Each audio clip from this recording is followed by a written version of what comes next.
Guys, and welcome back to the channel Held Dominance. Anthony here. Please remember to like and subscribe, and also click that notification bell if you're enjoying what you've seen and if you want to see more. In today's episode, all these clubs feature in 6 stories from the Rugby League world. So it's that time of the week again where we bring you numerous stories from the world of Rugby League, as I bring you 6 today, and we start off with the Melbourne Storm have strengthened its future forward stocks by signing New South Wales State of Origin representative Tariq Sims from St George Illawarra and Joe Chan from Catalans Dragons. Chan will be on board for the 2023 and 2024 seasons, while Sims has signed a 1-year deal for the 2023 season. Sims, a New South Wales representative, will bring extensive experience to the Storm squad.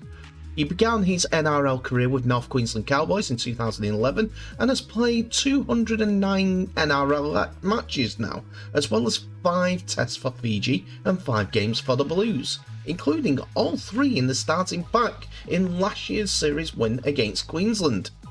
Chan is currently playing in his 2nd season in Super League and has already shown he's a versatile forward who can play in the middle or on the edge. He has made his Super League debut for Catalans in the 2021 season and experienced finals football in his rookie campaign as the Dragons reached Old Trafford in the Super League's grand final. The 20-year-old has now made a total of 12 Super League appearances, including 7 this year, scoring 4 tries. Young Joe will become the 2nd generation of the Chan family to make his home in Melbourne. His father, Alex, seen here on the left, was a Storm player and turned out for 32 games for Melbourne in 2014 and 2004 and 2005 seasons, as well as making 3 appearances for the Test team of New Zealand. He remains strongly involved in the game as currently general managers of the Catalans Dragons. Catalans Dragons have announced, though, that Mike McMeekin has signed a contract extension with the club until the end of 2024. The 27-year-old started his professional career at London Broncos, making his senior debut in 2012. Following their relegation in 2014, McMeekin signed for Castleford, where he would spend 5 years. He made 139 appearances for the Tigers, scoring 34 tries, and he was part of the side that won the League Leaders' Shield in 2017. That year, he also made the England squad for the World Cup in Australia. He joined the Dragons in 2020 from Castleford, and he quickly became a key part of Steve McNamara's squad. McMeekin was part of the side that won the League Leaders' Shield for Dragons in 2021, and he scored in the Super League Grand Final, where they were narrowly beaten by St Helens. He's currently out of action after suffering a dislocated bone in his wrist during their derby win against Toulouse. Reacting to the news, McMeekin said, "I'm very happy to stay at the club for the further 2 seasons. Myself and my family are loving it here. I feel that the club is going in the right direction, and I'm looking forward to seeing what the future brings." Mike has been outstanding in every area for us since his arrival. He is tremendous professional and is a perfect fit for our team and the club. We're delighted to have agreed a new deal and looking forward to see him continue his great form, said Catalans coach Steve McNamara. The NRL Dolphins have added some new blood to their ranks with the signing of St George Illawarra Dragons man. That man is SG Ball youngster Jack Bostock, who has been part of the Dragons' junior development for the past few years and has impressed at every level, with a first-grade debut on the horizon in the very near future. According to the Mole at the Worldwide Sports, the Dolphins have agreed terms to poach the centre from the Dragons on what has been described as a lucrative 3-year deal that begins in 2023. The Dolphins, with money to spare, have reportedly given Bostock a greater contract than what is usually expected for a teenager coming through the ranks. Bostock and the Illawarra Steelers went down to the Panthers SG ball side in the competition's Week 1 finals this Friday. However, the young centre has been in incredible form, earning great raps for the way in which he has performed on the right edge. Another player who has been linked to the Dolphins is St Helens centre Conrad Hurrell, as he will return to the NRL in the 2023 season. Hurrell, who's only 30, signed a one-year deal under Kristen Wolfe ahead of the 2022 Super League campaign, and the Tonga International looks set to join the NRL's newest side for their inaugural season in 2023. The Dolphins will compete as the NRL 17th side under head coach Bennett. They have already added the likes of Jesse and Kenny Bromwich, Jermaine Isako and Felice Kafusi to their squad for 2023 and beyond. Hurrell began his career in the NRL with the New Zealand Warriors, making his debut in 2012. He joined the Gold Coast Titans in 2016 and made 116 appearances in the NRL total, scoring 55 tries in 7 seasons across the two clubs during the time down under. He switched to England with Leeds Rhinos in 2019 and quickly established himself as a fan favourite. In 2020, he won the Challenge Cup final with Leeds with a victory over Salford at Wembley, and then he moved to St Helens at the beginning of the 2022 season with his Tonga coach Wolfe on a one-year deal. Wayne Bennett's new side has recently added young forward Tom Gilbert to their squad for 2023 campaign. They are also reportedly interested in a deal to sign Cameron Munster from Melbourne Storm, which Bennett has admitted himself that he wants to fill the roster and he's heavily linked with Munster. Plus, he has been commented that a deal has been struck for Panthers' young half Sean O'Sullivan, but Bennett has been quick to deny those links.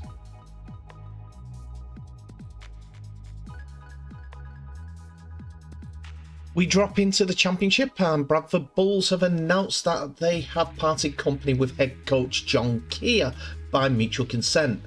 John has been the head coach at Odsal since 2018, when he secured promotion back to the Betfred Championship for the first time of asking, courtesy of a playoff final win over Workington Town. He led the Bulls to a famous Challenge Cup win over Leeds Rhinos in 2019, and last year the club recorded its highest league position in 6 years, securing a playoff berth in the process. We would like to thank John for his considerable efforts on behalf of the club over the last 4 years. We met this morning and both agreed it was in the club's best interest to make the change at this moment in time. On a personal basis, I'm pleased for John in what turned out to be his final match as head coach that our performance last night was full of character and resilience. He leaves with our best wishes, Bradford Bulls chairman Nigel Woods said in a statement on their website. Hiya also made a statement. Having been at the Bulls for 4.5 years, I feel this move is the best in order to take the club forward. I enjoyed my time at Bradford and should like to thank all concerned, especially the performance staff and the players for their support. In also another coaching change, Widnes Vikings confirmed that the club had parted company with head coach Simon Finnegan by mutual consent. They would like to place on record their sincere thanks to Simon for his efforts during the time as the head coach since joining in 2020. Simon's efforts as head coach at Widnes Vikings were greatly appreciated by the board, and they wish him all the best for the future.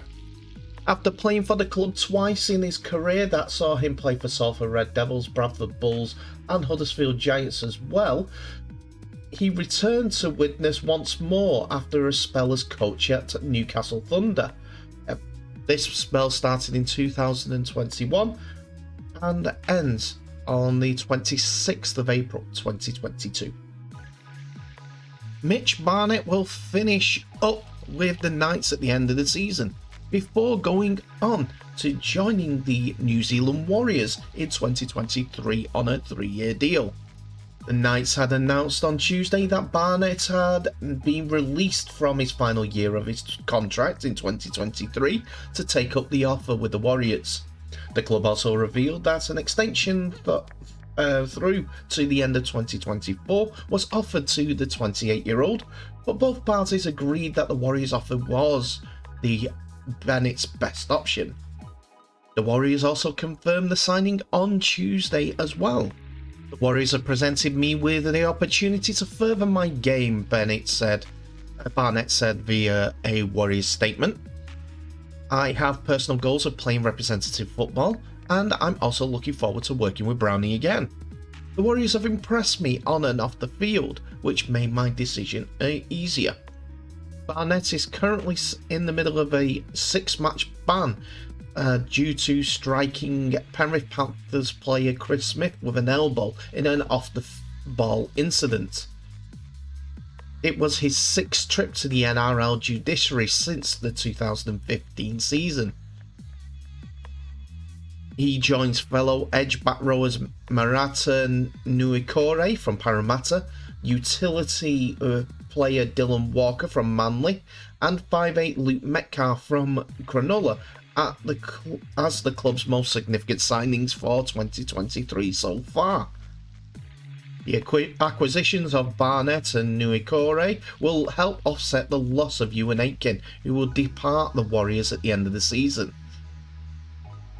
A veteran of 115 NRL appearances for the Knights, Barnett, who played 2 games for the Raiders in 2015, provides hardened experience to the Warriors pack, but is still prone to overstepping the mark.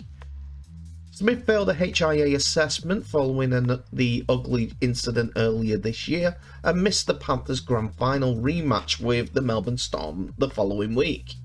Shortly after the incident, Barnett told the NRL.com he would make the necessary adjustments to his game.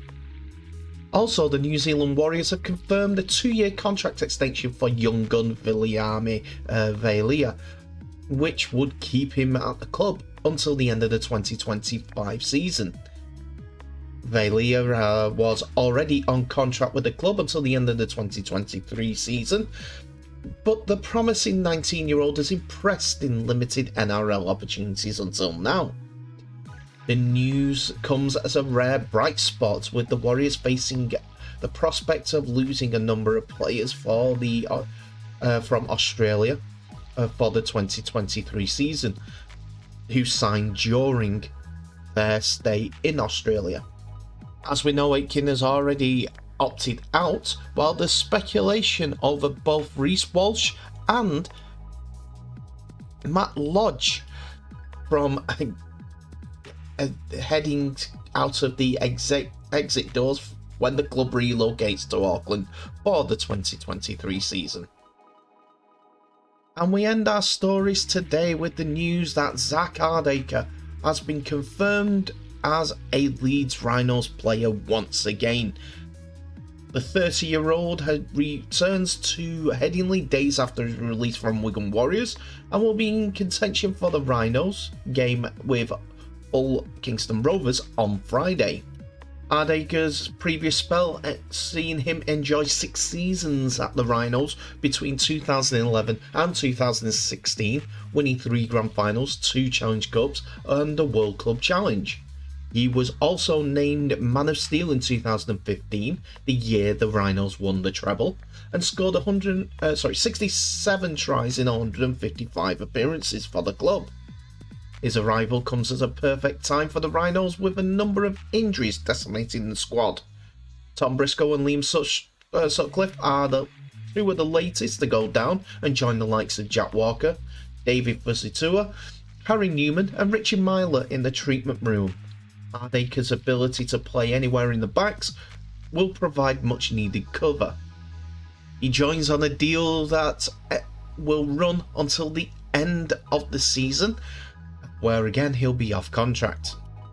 Hardacre insists he has no qualms about being thrown straight back in for his second Leeds Rhinos debut this Friday night.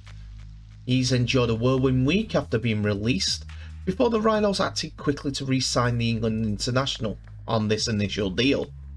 Having been dropped by the Warriors ahead of the Easter programme before ultimately being released, Hardacre has not played for a number of weeks, but stressed to the interim coach Jamie Jones-Buchanan he is ready and willing to be selected to face Hulkingston Rovers, and is eager to get going as a Leeds Rhinos player once again. "I have got no injuries, so it's a case of whether I'm picked," he said. "I've told Jonesy I'm available, and it was good to get back on the training field and playing in a different system. We'll see if I play on Friday." Hardacre admitted that he had plenty of nerves before returning to Kirkstall for his first training session back, saying, "I was quite nervous before arriving. Coming down Kirkstall Road, I was getting a few flashbacks from being here last time. Leeds itself has changed since I came over this way, so I was getting a few butterflies on the way. But a few familiar faces are still here. I've really enjoyed the day. I've tried to take in as much as I can, and the boys have been really good for me."